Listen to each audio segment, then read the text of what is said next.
ஏற்படுத்தி அவரை இங்கே இருந்து கிளப்பி வெளிநாட்டுக்கு கொண்டு போயிருது.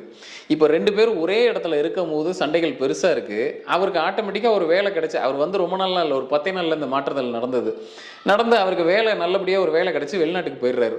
அந்த வெளிநாட்டுக்கு போனவர் என்ன பண்ணுறாரு, இவரோட மனைவியும் இங்கேருந்து கூப்பிட்டுட்டு ஒரு சிறந்த ஒரு சுற்றுலா போயிட்டு வராங்க.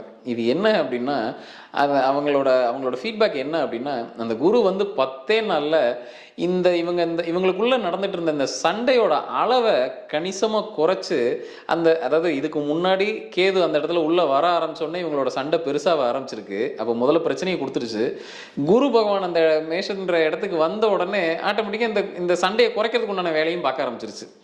இப்போ இதுதான் இப்படி நம்ம புரிஞ்சுக்கணுமே தவிர, குரு பகவான் வந்த உடனே வெறும் நன்மையை மட்டும் அள்ளி தெளிச்சிட்டும் போயிட மாட்டார். சில பேருக்கு இந்த மாதிரியான வலிகளை குறைக்கிறதுக்கு உண்டான வேலைகளையும் செய்வார். குரு பகவான் என்னை பொறுத்த மட்டும் அவர் ஒரு சைலண்ட் கில்லர்.